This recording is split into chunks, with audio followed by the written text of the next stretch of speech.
High, আমি MR Marjia. Movie with Marjia YouTube চ্যানেলে আপনাকে স্বাগতম। পৃথিবীর প্রত্যেকটা বাবা মাই চায় তাদের সন্তান যেন তাদের সব কথা শোনে। বর্তমান যুগে অবাধ্য ছেলে মেয়েদের সংখ্যাই বেশি। এই মুভিতে এমন একটা গার্লস স্কুলের কথা বলবো যেখানে সব অবাধ্য মেয়েদেরকে ভদ্র আর সভ্য করে গড়ে তোলা হয়, তাও আবার হেয়ার কাটের মাধ্যমে। কি এমন রহস্য লুকিয়ে রয়েছে এই হেয়ার কাটে, যেটা দেওয়া মাত্রই সব শিক্ষার্থীরা নিমেষেই বদলে যায়? চলুন জেনে নেওয়া যাক। মুভির শুরুতেই ভেরোনিকা নামে 14 বছর বয়সে একটা হাই স্কুল পড়ুয়া মেয়েকে দেখানো হয়। সে তার বাবা মায়ের অবাধ্য সন্তান ছিল। সে কখনো তার শিক্ষক অথবা বাবা মায়ের কথা শুনতো না, খুব জেদি স্বভাবের ছিল। এমনকি সে তার বন্ধুদের সঙ্গেও খারাপ ব্যবহার করত। তার যা ইচ্ছে তাই সে করে বেড়াতো। এসব কারণে তার স্কুলের রেজাল্ট অনেক খারাপ হচ্ছিল। কিন্তু ভেরোনিকা প্রথম থেকে এমন ছিল না। প্রায় 1 বছর আগে সে সবার সঙ্গে অনেক মজা করত,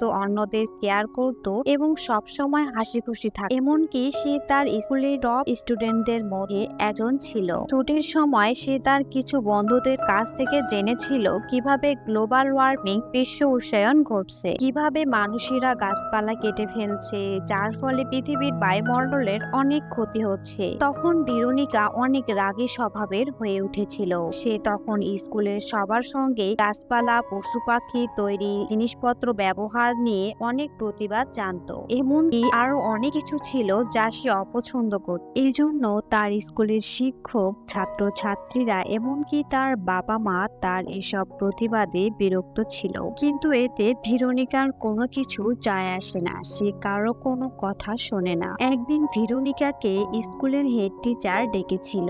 ভেরোনিকা বারবার খারাপ রেজাল্ট করছিল, তাই তার টিচার তাকে বোঝাচ্ছিল, কিন্তু সে টিচারকে কোনো গুরুত্ব না দিয়ে তার অ্যাটিটিউড দেখিয়ে কথা বলে। এজন্য টিচার তাকে স্কুলের কিছুদিনের জন্য সাসপেন্ড করে দেয়। এটা শুনে ভেরোনিকা টিচারের কাছে মাফ চায়, কিন্তু তখন অনেক দেরি হয়ে গিয়েছে। ভেরোনিকার উপর টিচার এতটাই বিরক্ত ছিল যে সে এবার ভেরোনিকার কোনো কথাই শোনে না। এরপরে ভেরোনিকা বাড়ি ফিরলে তাকে আরেক দফায় বকা শুনতে হয়। তার বাবা মা তাকে বলে সে গত 1 বছরে পুরোপুরি বদলে গিয়েছে। মনে হচ্ছে যেন কেউ একজন তাদের আসল মেয়েকে কিডন্যাপ করে নিয়ে গিয়েছে আর অন্য কাউকে তাদের মেয়ে জায়গায় রেখে গিয়েছে।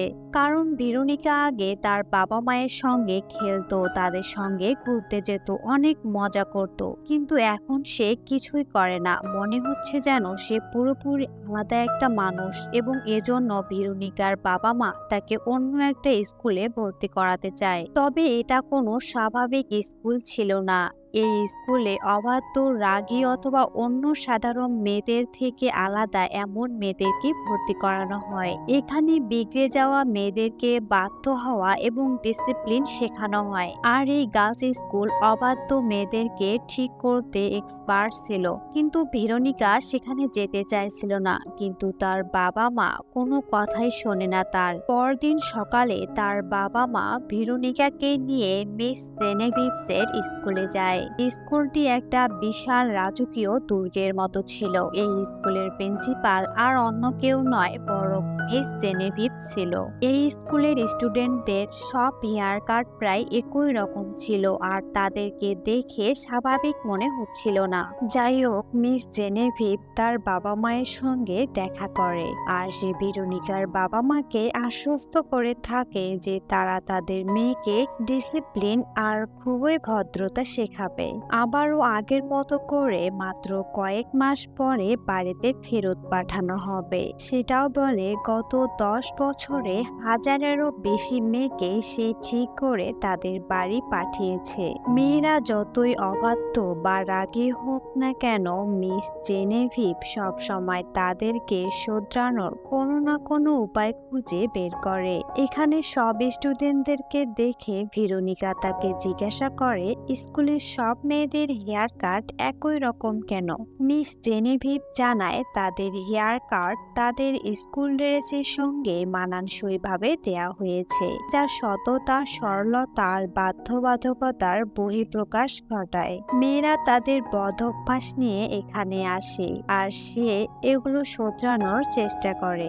এরপর মিস জেনেভিভ ভেরোনিকার সাথে তার রুমমেটের দেখা করায়। মেয়েটির নাম ছিল হেদার। হেদার ভেরোনিকার বাবা মাকে অনেক নম্রতার সঙ্গে অভিবাদন জানায়, যেটা দেখে তারা মুগ্ধ হয়ে যায়। হেদার মিসকে কানে কানে বলে ভেরোনিকা চুইংগাম চিবোচ্ছে, যেটা তাদের স্কুলের নিয়মকে ভঙ্গ করে। তাকে ছুঁড়ে ফেলে দিতে বললে তখন ভেরোনিকা তার স্বভাব অনুযায়ী চুইংগামটা বের করে পুলের সঙ্গে আটকে দেয়। কিছুক্ষণ পরে ভেরোনিকার বাবা চলে যায় আর তাকে স্কুলের হোস্টেলে নিয়ে আসা হয়। রুমটা অনেক অন্ধকার ছিল আর কেমন যেন গা ছমছমে পরিবেশ ছিল।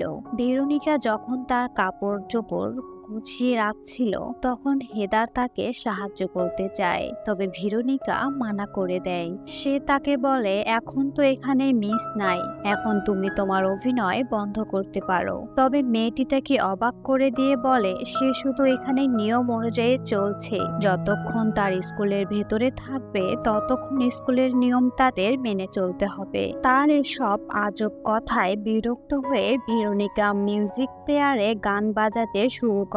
তখনই হেদার দ্রুত স্পিকার বন্ধ করে দিয়ে তাকে সাবধান করে দেয় সেখানে মিউজিক বাজানো নিষেধ। যাবার আগে সেই ভেরোনিকাকে জানায় মিস্টার আওয়াল খুব জলদি তার নতুন হেয়ার কাট করে দেবে, যে বিষয়টা খুবই রহস্যজনক মনে হয়। পরদিন ভোর 5টায় ভেরোনিকাকে হেদার ডেকে তোলে। এরপর সে ঘুম ঘুম অবস্থাতে স্কুল ড্রেস পরে রেডি হয়ে ক্যান্টিনের দিকে যেতে থাকে। ক্যান্টিনের সব স্টুডেন্টরা বসে খাবার খাচ্ছিল আর গল্প করছিল, তবে এখানে কেউই স্বাভাবিক স্টুডেন্টদের মতো জোরে কথা বলছিল না বা হাসাহাসি করছিল না। এমনকি তাদের মধ্যে কোনো রাগ, দুঃখ, জেদ এমনকি কোনো অনুভূতি ছিল না।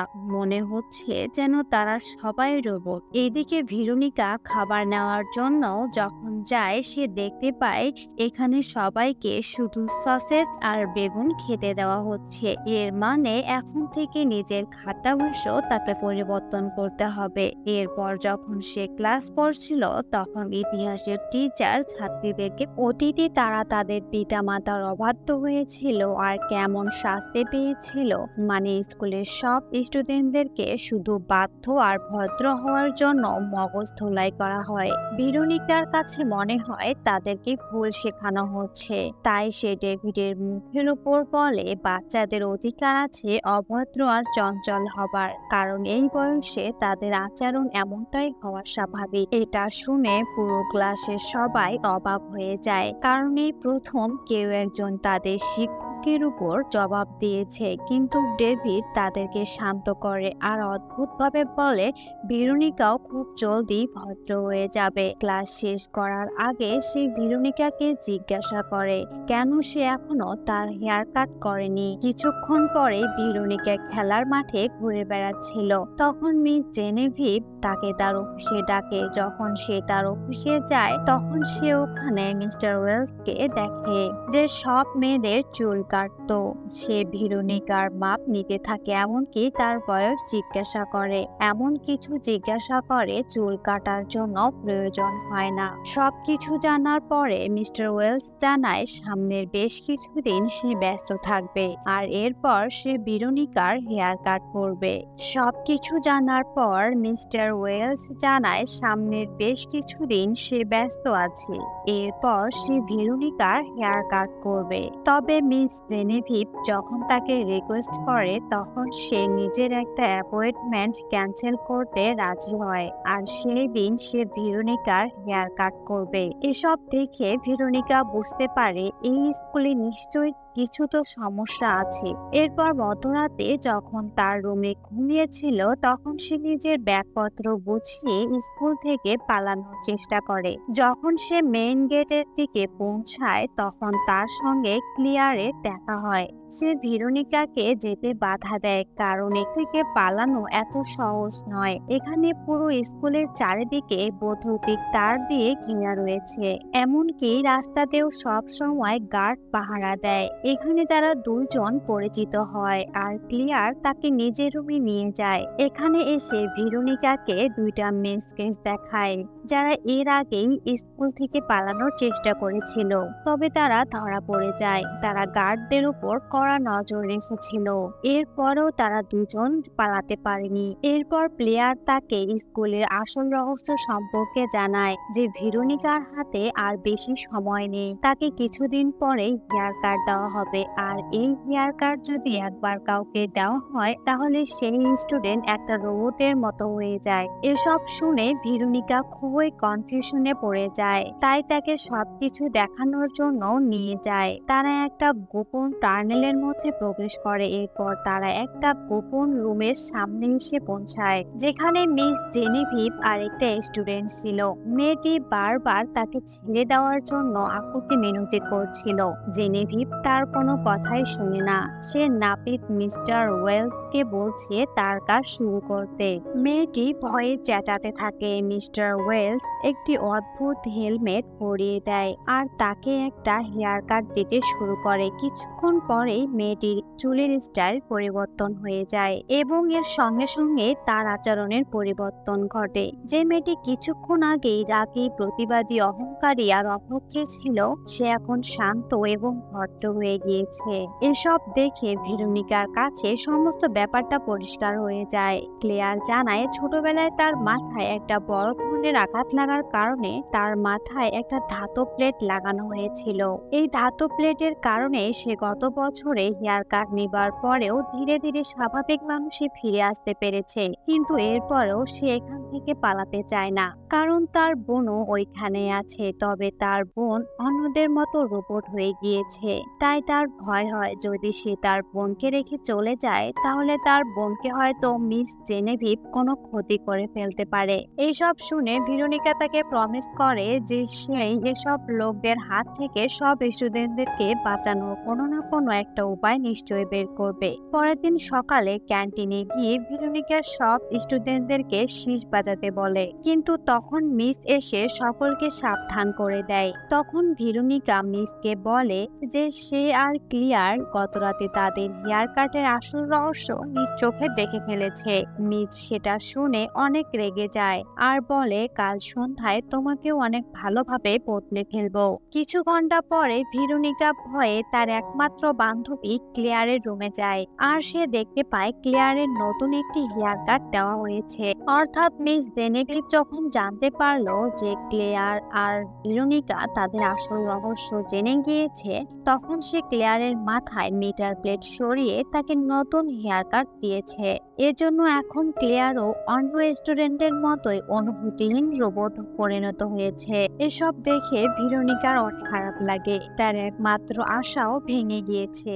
এরপর সে তার বেডে শুয়ে মিস জেনেভিভের আসার অপেক্ষা করছিল, যে তাকে নিয়ে গিয়ে সারা জীবনের জন্য বদলে দিবে। কিছুক্ষণ পরে সেখানে তার রুমমেট হেদার এসে তাকে রাতের খাবার খেতে ডাকে।